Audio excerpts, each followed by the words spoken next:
नमस्कार स्टूडेंट्स, कैसे हैं आप सब लोग। आप सबका एक बार फिर से स्वागत है Byju's exam prep IAS Hindi के यूट्यूब चैनल पर। आज है 16 जुलाई 2022। आज हम लोग देखेंगे कि हमारे द हिंदू के न्यूज़पेपर में हमारी परीक्षा की दृष्टि से कौन से आर्टिकल महत्वपूर्ण हैं। सत्र को शुरू करने से पहले आप सबके लिए एक महत्वपूर्ण सूचना। जैसा कि आपको पता है कि हमारी नॉलेज श्रृंखला की जो सीरीज चल रही है उसमें आने वाले सप्ताह में इन टॉपिक्स पर आपके लिए लाइव क्लासेस आयोजित करी जाएंगी, जैसे कि राष्ट्रीय अनुसूचित जाति आयोग, प्लासी का युद्ध, स्टैगफ्लेशन, केंद्रीय सतर्कता आयोग, अनुच्छेद 370, एक राष्ट्र एक चुनाव, बौद्ध धर्म, जैव विविधता, आयुसीएन। बहुत ज्यादा इंपॉर्टेंट टॉपिक्स हैं आपकी प्रारंभिक और मुख्य परीक्षा दोनों ही के लिए। और यह ध्यान रखिएगा, जो नॉलेज सीरीज का शेड्यूल रहता है वो प्रतिदिन 2 बार आपके लिए लाइव क्लास आयोजित करी जाती है, एक तो सुबह 11 बजे और दूसरी दोपहर 2 बजे। तो इसको देखना बिल्कुल मत भूलिएगा और इसका पूरा लाभ प्राप्त करिए। चलिए अपने सत्र को आगे बढ़ाते हैं। जैसा कि मैं हमेशा आपसे रिक्वेस्ट करता हूं कि आप इस वीडियो को देखते टाइम अपनी कॉपी और पेन लेके जरूर बैठा करिए। जो भी मैं आपको चीजें बताता हूं उसको तुरंत ही नोट कर लिया करिए। मैं हमेशा यही कोशिश करता हूं कि आपको जितने भी आर्टिकल्स हैं वो सब बहुत ही सहज और सरल शब्दों में समझाने की कोशिश करूं। आज का जो हमारा सत्र के विषय रहेंगे, सबसे पहला एनआईआरएफ रैंकिंग्स 2022। दूसरा है जो हमारा सुप्रीम कोर्ट है उस पर सोशल मीडिया का क्या प्रभाव पड़ रहा है, इस पे नजर डालेंगे। तीसरा इंपॉर्टेंट आर्टिकल असम और अरुणाचल प्रदेश की सीमा पुनर्गठन से संबंधित है। चौथा और अंतिम आर्टिकल रहेगा मछुआरों से संबंधित। इसमें मछुआरों के ऊपर जो संकट है उसको हम लोग देखेंगे। लास्ट में इन सारे टॉपिक से हमारी मुख्य परीक्षा में कौन से प्रश्न बन सकते हैं उस पर एक नजर डाल लेंगे। तो चलिए अपने लेक्चर को आगे बढ़ाते हैं। सबसे पहला जो टॉपिक आपको फ्रंट पेज पर ही मिल जाएगा, प्रश्न संख्या 1 पर, जिसका संबंध सामान्य अध्ययन के द्वितीय प्रश्न पत्र से है। आपको पता होना चाहिए कि सेकंड पेपर में शिक्षा और मानव संसाधन ये दोनों ही सेकंड पेपर के हिस्से हैं। अब देखिए यहां पर क्या हुआ है, एक दिन पहले ही हमारे शिक्षा मंत्रालय ने एनआईआरएफ की रैंकिंग डिक्लेयर कर दी है 2022 के लिए। एनआईआरएफ क्या होता है? राष्ट्रीय संस्थागत रैंकिंग फ्रेमवर्क बोलते हैं। अब जैसे हम लोग जब स्कूल्स में पढ़ते हैं या फिर हम लोग कॉलेज में पढ़ते हैं तो हमको पता है, जैसे मान लीजिए कोई व्यक्ति है, कोई बच्चा है, वो क्लास 5th में पढ़ता है, तो अब उसकी क्लास में कितनी योग्यता है, उसको कितनी चीजें अच्छे से समझ में आती हैं, उसके परीक्षा में कितने नंबर आते हैं, इन सब मानकों को ध्यान में रखते हुए स्कूल में उसको रैंक दी जाती है कि भाई इसकी रैंक 1 है, रैंक 2 है। यूपीएससी में भी आपने देखा होगा या स्टेट पीसीएस के एग्जाम में भी देखिए रैंक आती है, all India rank 1, all India rank 2। तो ये हमारी योग्यता को दर्शाती है। इसी प्रकार हमारा जो शिक्षा मंत्रालय है, अब जैसे ही शिक्षा मंत्रालय अब जो रैंकिंग देगा तो जाहिर सी बात है वो किसको देगा? किसी ना किसी संस्थान को देगा। अब ये संस्थान कैसे होने चाहिए? शिक्षण संस्थान होने चाहिए। तो ऐसे शिक्षण संस्थानों को जब रैंकिंग दी जाती है तो उसी को एनआईआरएफ रैंकिंग बोलते हैं। ये चीज याद रखिएगा कि 2015 से ये रैंकिंग स्टार्ट करी गई थी। अब देखिए इस रैंकिंग के बारे में बाद में बात करते हैं, पहले जान लेते हैं सबसे इंपॉर्टेंट रिजल्ट क्या आया है। आईआईटी मद्रास यानी कि Indian institute of technology Madras जो है उसने टॉप पोजीशन हासिल करी है इस रैंकिंग में। ठीक है, इस चीज को ध्यान रखिएगा। यहां पर देखिए ये टॉप 10 इंस्टीट्यूट है इंडिया के। सबसे पहले नंबर पे कौन आ रहा है? आईआईटी मद्रास आ रहा है, फिर आईएससी बैंगलोर आ रहा है, फिर आईआईटी बॉम्बे आ रहा है, आईआईटी दिल्ली। शुरू के 4 से 5 आप देख लीजिएगा। अगर स्टेट पीसेस वगैरह में प्रश्न बनता भी है तो फैक्चुअल क्वेश्चन आएगा तो ये आपकी मदद करेगा। वहां पर मेंस उत्तर लेखन के लिए आपको टॉप 3 आंसर में फैक्ट्स के लिए याद रखने पड़ेंगे, तो ये चीज याद रखिएगा। जेएनयू विश्वविद्यालय जो है उसको 10वां स्थान दिया गया है, एम्स नई दिल्ली को 9वां स्थान दिया गया है। अब देखिए मैंने जैसा आपको बताया कि 2015 से शिक्षा मंत्रालय जो है वो इस रैंकिंग को निकाल रहा है। पहले शिक्षा मंत्रालय को क्या बोलते थे? एमएचआरडी बोलते थे, यानी कि मानव संसाधन विकास मंत्रालय, ministry of human resource and development. चलिए एक प्रश्न आपसे पूछता हूं, यहां मंत्रालय की बात हो रही है। एक मंत्रालय भारत सरकार ने बनाया था, जल शक्ति मंत्रालय।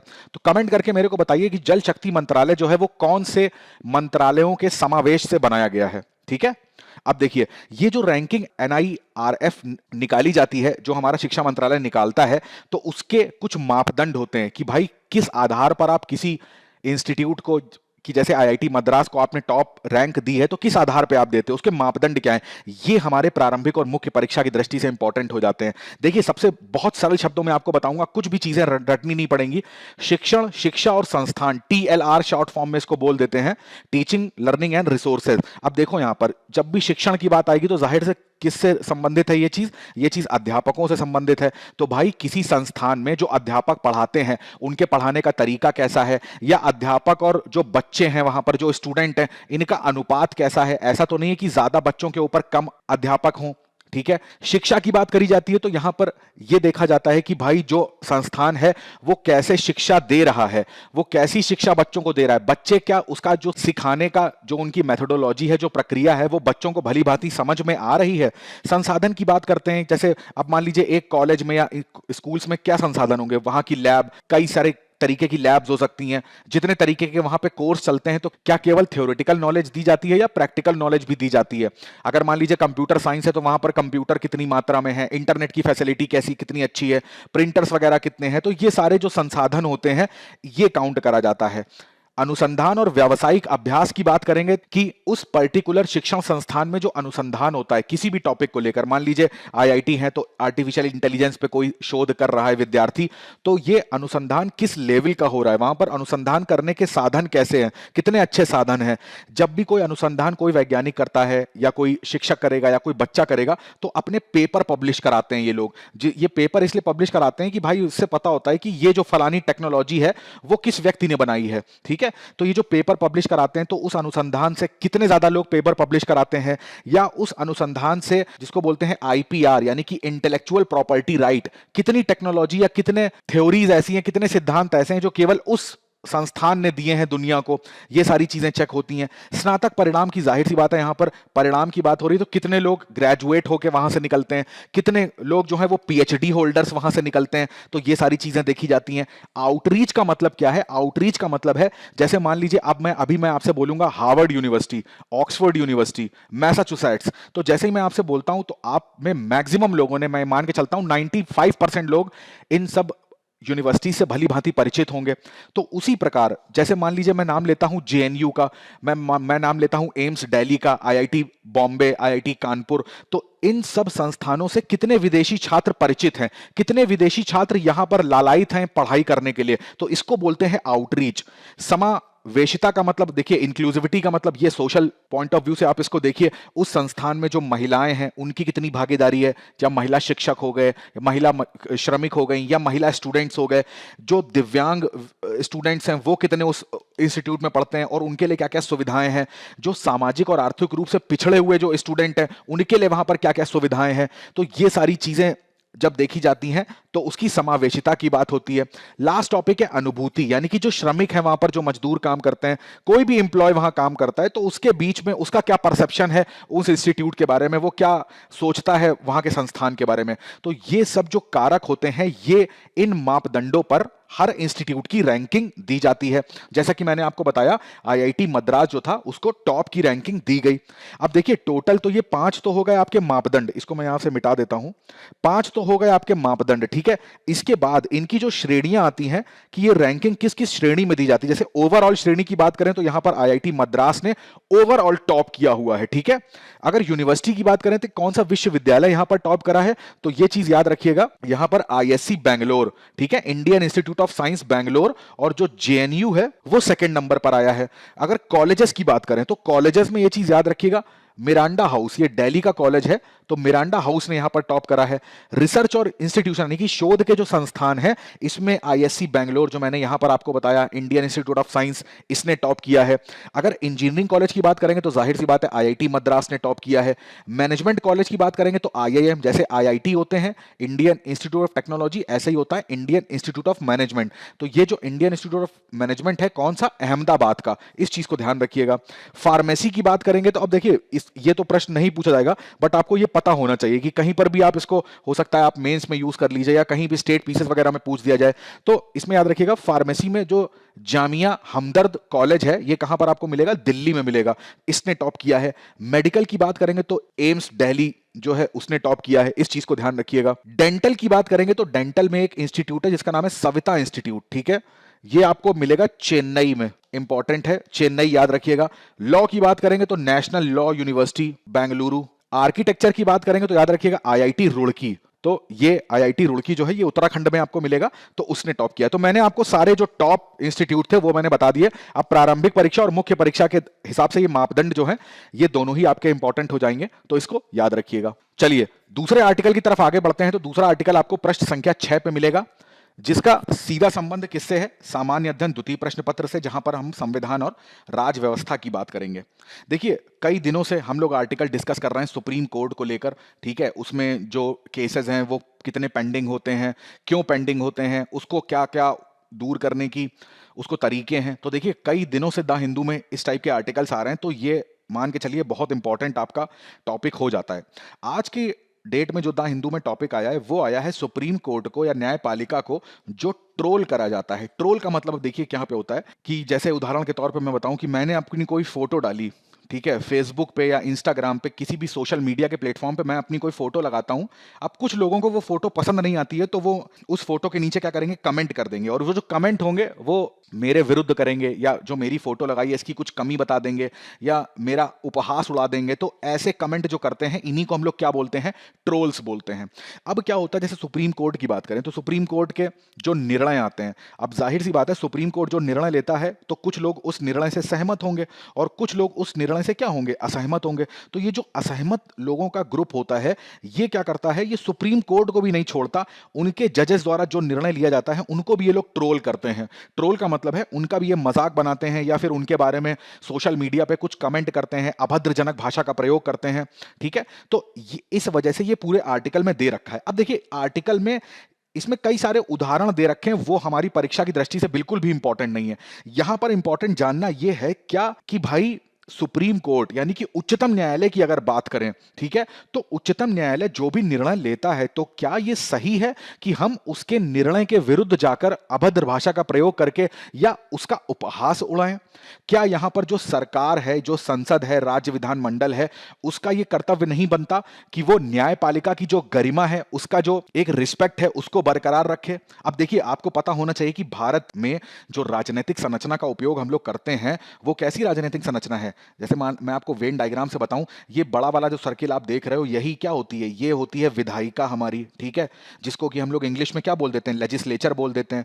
इसी विधायिका के अंदर से एक सेट निकलता है, इसी को हम लोग क्या बोलते हैं, कार्यपालिका बोलते हैं, जिसको इंग्लिश में क्या बोलते हैं, एग्जीक्यूटिव। तो विधायिका क्या कौन होते हैं भाई? जो नियम बनाते हैं वो सारे विधायिका होते हैं, जो उन बनाए हुए नियमों को लागू कराते हैं। जितने मंत्री होते हैं, अब सारे तो मंत्री हो नहीं जाते हैं, तो कुछ जो एक सेट मंत्रियों का होता है उसी को हम लोग एग्जीक्यूटिव या कार्यपालिका कहते हैं। परंतु इसी वेन डायग्राम में अगर मैं एक डायग्राम बना ये ऐसे बना दूं, यहां पर लिखूं ये है हमारी न्यायपालिका, ठीक है, ये है न्यायपालिका, और इतने पूरे स्ट्रक्चर को मैं बोलूं ये है भारत का राजनीतिक संरचना, यानी कि न्यायपालिका का कोई हस्तक्षेप विधायिका और कार्यपालिका से नहीं होता है। न्यायपालिका पूरी तरह से एकदम अलग है। तो अब यहां पे इस डायग्राम को देखते ही हमें समझ जाना चाहिए कि भाई देखो, यहां पे कई बार यहां पे राइटर जो है वो अपने आर्टिकल में बताने की कोशिश करते हैं कि भाई यहां पर जो कार्यपालिका होती है या जो विधायिका होती है ये किसी ना किसी पॉलिटिकल पार्टी की होती हैं। जो पॉलिटिकल पार्टी चुनाव जीतती है वो यहां पर आके अपनी सरकार बनाती है। तो ये पॉलिटिकल पार्टी के क्या होते हैं, अपने बहुत बड़े बड़े आईटी सेल होते हैं। इस आईटी सेल का काम ही ये होता है कि इनके विरुद्ध जो भी कोई भी अगर इस सरकार की योजनाओं के विरुद्ध बात करता है, उसकी आलोचना करता है, या फिर अगर न्यायपालिका तक को, अगर न्यायपालिका भी इस सरकार के विरुद्ध कोई निर्णय देती है तो उसको क्या करना है, उसको ट्रोल करना है। ट्रोल का मतलब है कि सोशल मीडिया पे इस तरीके के कमेंट या इस तरीके का ट्रेंड करना है कि जो सरकार के विरुद्ध बात करेगा तो उसके खिलाफ हम उसका मजाक बनाएंगे या उसका उपहास उड़ाएंगे। तो यहां पर ये लोग बोलना चाह रहे हैं कि सरकार को ऐसा नहीं करना चाहिए। यदि सरकार ऐसे कोई आईटी सेल्स हैं जो उनके आलोचना को या उनके विरुद्ध जो भी बातें करते हैं उनको इस तरीके से करते हैं, तो इस सब तरीकों को बंद करना चाहिए। और दूसरा, हमारे यहाँ न्यायपालिका पूरे विश्व की अगर बात करें तो पूरे विश्व में हमारी जो सुप्रीम कोर्ट है या फिर हमारी जो न्यायपालिका, पूरी न्यायपालिका की बात करें तो उसका एक अपना एक स्टेटस है, अपनी एक सम्माननीय स्थिति है। तो उसको देखते हुए ये सब चीजें बंद होनी चाहिए।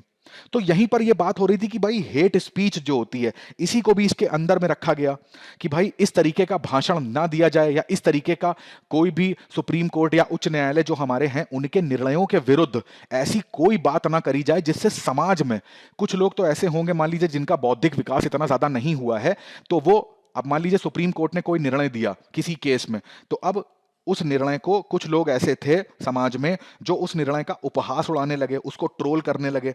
तो अब ये जो उपहास उड़ा रहा है व्यक्ति, ये क्या करेगा, ये अपने संपर्क में आने वाले जितने व्यक्ति होंगे इन सबको गलत ही बातें बताएगा इस निर्णय के बारे में या इस योजना के बारे में।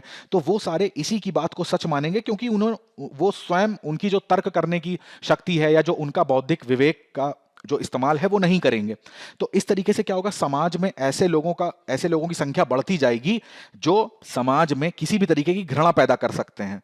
तो यहीं पर बात आती है हेट स्पीच की। तो हेट स्पीच का सीधा सा मतलब होता है कि भाई कुछ भी ऐसा बोल देना या कुछ भी ऐसा लिख देना जिससे समाज में किसी एक वर्ग के प्रति या सरकार के प्रति या न्यायपालिका के प्रति क्या हो जाए, घृणा पैदा होने लग जाए। तो उसी को क्या बोलते हैं, हेट स्पीच बोलते हैं। ठीक है, अब यहां पर इस नियमों के बारे में मैं 2 दिन पहले भी आपको चर्चा कर चुका था, तो वो वाला द हिंदू का वीडियो जरूर देखिएगा।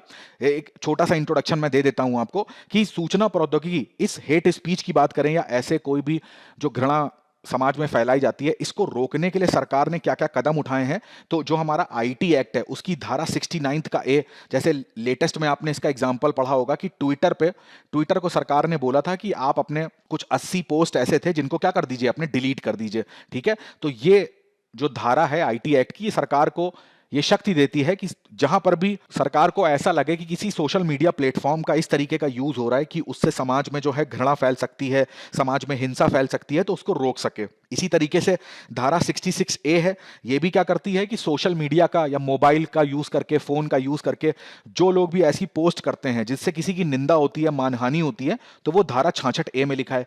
परंतु श्रेया सिंघल वाले केस में मैंने पूरा केस आपको अच्छे से समझाया है 2 दिन पहले हिंदू के डिस्कशन में, उसको जरूर देखिएगा, जहां पर मैंने ट्विटर केस के बारे में चर्चा करी थी।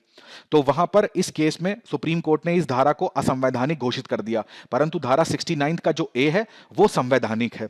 धारा 505 और 505 का 1 और 2 ये क्या है, ये बताती है कि कोई भी ऐसी चीज मतलब अगर उस चीज का जो प्रकाशन है या प्रसार है, ठीक है, उससे कहीं पर द्वेष उत्पन्न हो सकता है या घृणा उत्पन्न हो सकती है, तो ऐसी चीज को पब्लिश आप नहीं कर सकते। कोई पैम्पलेट बना रहा है, किसी मैगजीन में छाप दिया, अखबार में छाप दिया, तो उसको रोकने के लिए सरकार के पास ये अधिकार आ जाता है। तो ये पूरा आर्टिकल ये बताता है, इसको मैं समरी के रूप में अगर आपको बताऊं तो, कि भाई जो भी ट्रोलिंग होती है तो उसकी भी एक सीमा तय होनी चाहिए और सरकार को निष्पक्ष होकर यह देखना चाहिए कि भाई वो जो भी काम करती है या जो भी उसकी योजनाएं बनाती है, तो उसका जब तक एक ऐसा धड़ा समाज में मौजूद नहीं होगा जो उसकी बनाई हुई योजनाओं की सकारात्मक आलोचना कर सके। यहां पर शब्दों पे गौर करिएगा, सकारात्मक आलोचना। अब जबरदस्ती की आलोचना करना यह भी कोई बुद्धिमत्ता का कार्य नहीं होता है।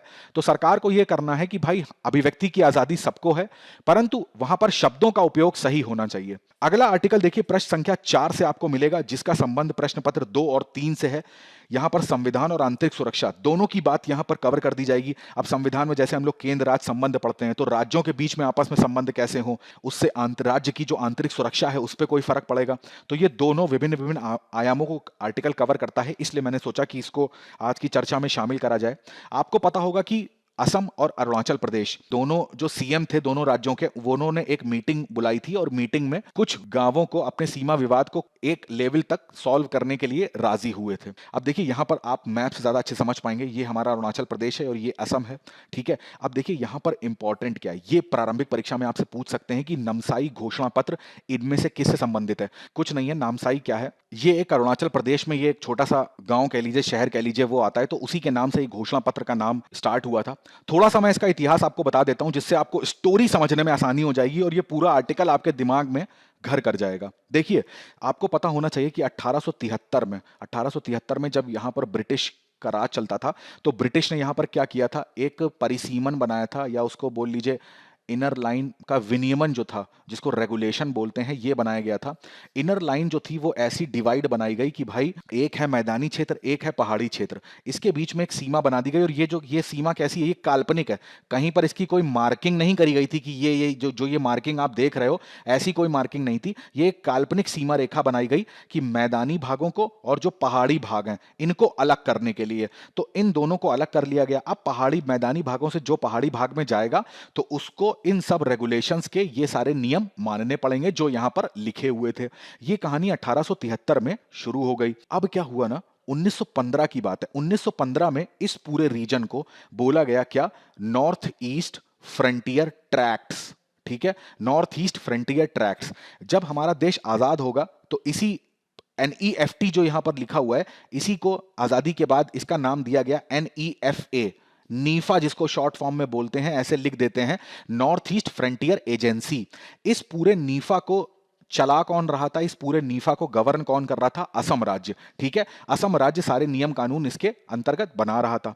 अब देखो, जब असम बना रहा था ना, तो हुआ क्या कि अरुणाचल प्रदेश को जब सोचा गया कि एक नया राज्य बनाया जाए, तो एकदम से तो इसको राज्य बना नहीं दिया गया था। पहले इसको एक यूटी का दर्जा दिया गया, उसके बाद 1987 के आसपास और क्या बोला गया कि यह है अरुणाचल प्रदेश। 1987 में पूर्ण राज्य का दर्जा इसको मिला। अब अरुणाचल प्रदेश अगर कायदे से देखा जाए तो निकला कहां से था? असम से ही। अब क्या हुआ, 1951 में असम के मुख्यमंत्री थे, कौन थे असम के मुख्यमंत्री? उनका नाम था गोपीनाथ बारदोलई। ये गोपीनाथ बारदोलई की अध्यक्षता में एक समिति का गठन हुआ। अब चूंकि असम क्या है, असम किसको नियंत्रित कर रहा है? नेफा को। इसके लिए नियम कानून सारे यही बना रहा है। तो गोपीनाथ बारदोलई जो भी नियम बनाएंगे वो नेफा के लिए बनाएंगे। तो ये इनके अध्यक्षता में एक समिति बनाई गई। इस समिति ने अपनी एक रिपोर्ट दी कि भाई अब इसको अलग करा जाएगा अरुणाचल प्रदेश को, तो कितना क्षेत्र अलग करा जाएगा? तो ऐसा बोला गया कि 3600 किलोमीटर स्क्वायर, लगभग लगभग इतना एरिया था। एक बार आप चेक कर लीजिएगा इसको। 3600 किलोमीटर स्क्वायर का जो एरिया है वो क्या करा जाएगा? इस नेफा से निकाल के किसको दे दिया जाएगा? असम को मिल जाएगा। तो यानी अरुणाचल प्रदेश में से 3600 का एरिया निकाला जाए। अब अरुणाचल प्रदेश उस समय नहीं है, क्योंकि ये बना कब है? 1987 में। तो नेफा का जो एरिया, ये पूरा जो नेफा है, इससे 3600 स्क्वायर किलोमीटर का एरिया जो था वो असम को मिल गया। जब असम को ये चीज मिल गई तो इन्होंने ये रिपोर्ट में लिख दिया। अब जब 1987 में अरुणाचल प्रदेश बना, तो यही रिपोर्ट जो चली आ रही थी, यही इसके विवाद का एक जड़ थी कि भाई अरुणाचल प्रदेश कहता है कि जब हमसे इस बारे में पूछा ही नहीं गया था। उन्होंने कहा कि हमसे इतना बड़ा एरिया जो ले लिया गया, ये पारंपरिक रूप से हमारे लोग इस एरिया में रहते हैं और ये एरिया हमको वापस करा जाए। और जब वापस करा जाए, और दूसरी बात, जब ये डिसीजन हो रहा था तब चूंकि हम थे नहीं तो हमारी सहमति भी नहीं ली गई, ना ही हमसे कोई परामर्श करा गया। ठीक है, तो ये विवाद जो था, ये तत्कालीन विवाद तब से चला आ रहा था और अभी तक का ये विवाद है। यहां पर सीमा का विवाद, अगर अरुणाचल प्रदेश और असम के बीच की सीमा की बात करो तो लगभग लगभग 800 किलोमीटर लंबी जो सीमा है वो दोनों साझा करते हैं। तो काफी लंबी सीमा ये है। ठीक है, अब इसमें आज की डेट में जो मीटिंग हुई उसमें हुआ क्या है? एक्चुअली में डिस्प्यूट कितने, टोटल 123 गांवों का डिस्प्यूट है कि भाई ये अरुणाचल प्रदेश के पास जाएंगे कि असम के पास जाएंगे। तो अभी के लिए ये कर दिया गया है कि भाई इसमें से जो 33 सीमावर्ती गांव हैं, इसको क्या कर दिया गया है कि अरुणाचल प्रदेश से कहा है भाई आप रख लो, और 3 गांवों को असम में रहने को बोला गया है। परंतु ये जो अभी ये निर्णय आया है ना, एक्चुअली में क्या है कि यहां पर कुछ क्षेत्रीय समितियां बनाई गई हैं। ठीक है, यहां पर टोटल दोनों सदस्यों से मिला के दोनों राज्यों के यहां समितियां बनाई गई हैं। तो ये समितियां जो डिसीजन लेंगी वो दोनों सरकारें मानेंगी। तो अब जो ये प्रावधान रखा गया है कि ये, और इसमें सहमति दोनों राज्यों के मुख्यमंत्री ने दिखाई है। अंतिम निर्णय कौन लेगा? यही जो क्षेत्रीय समितियां हैं वो लेंगी। अब ये देखो, आप कहोगे ये निर्णय क्यों लेंगी जब सीएम राजी हो गए, तो इनका क्या काम है? देखो, सीएम भी तो एक ही व्यक्ति है ना, एक व्यक्ति यहां से राजी, एक व्यक्ति यहां से राजी, परंतु यहां पर और भी लोग रहते हैं, जनसंख्या रहती है। तो ये जो क्षेत्रीय समितियां ये काम क्या करेंगी ना, जो भी ये गांव है, जो विवादित गांव मैंने बताया 123 गांव हैं या जो अन्य क्षेत्र हैं, उस पर क्या करेंगी कि भाई उनके पास जाएंगी, उनके लोगों से सवाल करेंगी, उनकी अपनी जो इच्छा है वो पूछना चाहेंगी। तो एक लोकल स्तर पे जो एक होता है कि लोगों से मंत्रणा करना, लोगों से परामर्श करना, ये क्षेत्रीय समितियां वो काम करेंगी। और इनको बोला गया है कि 15 अगस्त से पहले अपनी जो रिपोर्ट है वो पेश करी जाए। तो ये था पूरा आर्टिकल कि असम और अरुणाचल प्रदेश के बीच में विवाद क्या था और अभी की न्यूज क्या है। ठीक है, चलो अगला आर्टिकल देखिए, प्रश्न संख्या 7 पर मिलेगा। इसका संबंध तृतीय प्रश्न पत्र से है, जहां पर हम लोग इकोनॉमिक डेवलपमेंट या आर्थिक विकास की बात करते हैं।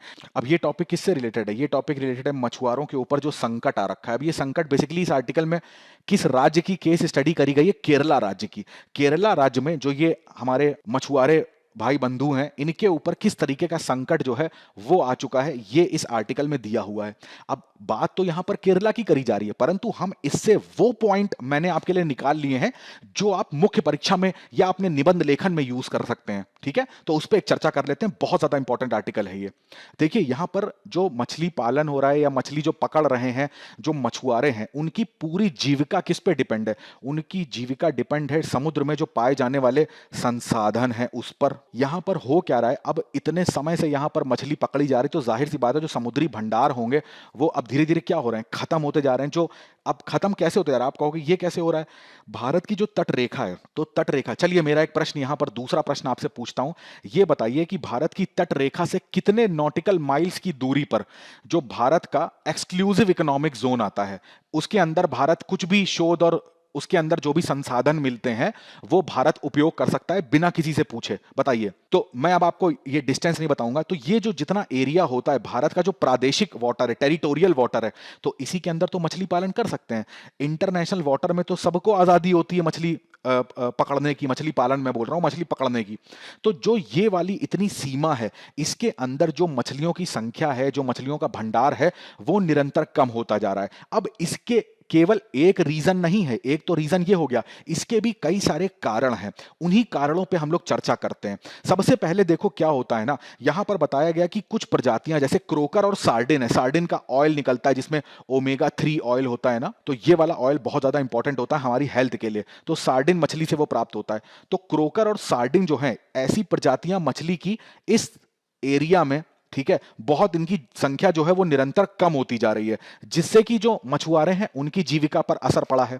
अब देखो यहां पर एक चीज ध्यान देना, हमको पता है खाद्य श्रृंखला क्या होती है, एक व्यक्ति दूसरे पे डिपेंडेंट है, फिर वो किसी और पे डिपेंडेंट है, वो किसी और पे, वो किसी और पे, तो ये जो श्रृंखला होती है इसी को हम लोग क्या बोलते हैं, खाद्य श्रृंखला बोलते हैं। तो उसी तरीके से जो ये कोई भी समुद्र के अंदर कोई भी प्रजाति अगर कम होगी ना, तो उस पे ऊपर निर्भर रहने वाली जो प्रजातियां हैं उनको खाना नहीं मिलेगा तो उनकी संख्या कम होगी, इस पे निर्भर करने वाली प्रजाति की संख्या, तो एक प्रजाति की भी गायब होती है तो पूरी जो खाद्य श्रृंखला है उस पर विपरीत असर पड़ता है। उसी तरीके से तो ये तो जैव विविधता के दृष्टि से हो गया पॉइंट। अब यहां पर यह बोला गया कि यहां पर क्या होता है, जब भी मॉनसून का सीजन आता है तो यहां पर एक डेट बताई गई, मैं इसको हटा देता हूं तब आपको समझ में आएगा ढंग से। यहां पर 9 जून से 31 जुलाई एक ऐसी केरला में डेट आती है पूरे एक महीने के आसपास की। उसमें क्या होता है, जो ट्रॉलर्स होते हैं, ट्रॉलर यहां पर देखिए, यहां पे जो ट्रॉलिंग लिखी हुई है, ये होता है जो जाल होता है ना, मछली का जाल, उससे एक छोटी सी नाव पे जाते हैं और बड़ा सा जाल ऐसा फेंकते हैं, उसमें मछली पकड़ते हैं। तो मॉनसून के मौसम में क्या करते हैं, ये जो ट्रॉलिंग होती है केरला में, उसको में बैन लग जाता है। क्यों? एक तो समुद्र का जो वाटर है वो, उसमें भी खूब ज्यादा गतियां होती हैं, ठीक है, क्योंकि निरंतर बारिश होती है तो जल स्तर बढ़ता है, तो उसमें वो स्थिर नहीं रहता। दूसरा यहां पर ये होता है कि एक महीने का समय तो समुद्र को देना चाहिए कि उसके अंदर जो मछलियां हैं वो प्रजनन क्षमता बढ़ा के और अपनी संख्याओं को बढ़ा सके। तो इस वजह से एक महीने ट्रॉलिंग को बैन कर दिया जाता है। इस एक महीने में भी उनको नुकसान होता है। दूसरा, कोविड-19 से जो पूरा 3 से 4 महीने हर चीज बंद रही थी, उसमें बहुत ज्यादा नुकसान इन्होंने उठाया, ठीक है। एक सबसे इंपॉर्टेंट पॉइंट है कि मछुआरों पर संकट क्या रहा, ये देखिए, पहला मैंने संकट आपको बताया कि समुद्री भंडार कम हो रहा है, दूसरा संकट की जैव विविधता पर खतरा है, तीसरा संकट की जो मॉनसून का महीना आता है, चौथा संकट ये कोविड-19 वाला, पांचवा है परिचालन लागत। ऐसा बोला जाता है कि मान लीजिए एक नाव जो है, ठीक है, अब उस नाव से ये लोग जाते हैं पूरे तट रेखा से दूर जहां पर मछली ज्यादा बहुतायत मात्रा में पाई जाती हैं, तो जब जाते हैं तो इसमें लगता है डीजल, ठीक है, डीजल से नाव चलती है, तो जिस तरीके से ईंधन की जो आपको पता है किस तरीके से उसका मूल्य निरंतर बढ़ता जा रहा है, तो इनकी जो परिचालन लागत है वो भी बहुत ज्यादा आती है। दूसरा, अब चूंकि भंडार जो है वो निरंतर कम होता जा रहा है, तो लागत तो बढ़ रही है, ठीक है, लागत बढ़ रही है उनकी, परंतु उनको जो इससे लाभ हो रहा है वो बहुत कम हो रहा है। अब मान लीजिए छोटे मछुआरे होते हैं तो उनके पास अपनी नाव नहीं होती है, तो वो क्या करते हैं, बड़े जिनके पास नाव होती है उनकी नाव लेके जाते हैं। तो जब किसी की नाव लेके जाएंगे तो उनको भी कुछ हिस्सा देना होगा उनको, तो अभी वो अपना डीजल लगा के मछली पकड़ने जाता है, उसको उतनी मछलियां पकड़ नहीं पाता है। अब मान लो 50,000, यहां पर ऐसा एक तुलना करी गई, 500 रुपए का डीजल लगा और 100 रुपए की केवल मछली पकड़ी, तो 100 रुपए में 50 रुपए तो होते हैं वो केवल उस व्यक्ति को देने होते हैं जिसकी नाव है। अब बचे 50 रुपए, सोचिए उसको कितना बड़ा नुकसान हो गया। तो उसके परिवार का जो भरण पोषण है वो भी ढंग से नहीं हो पाता।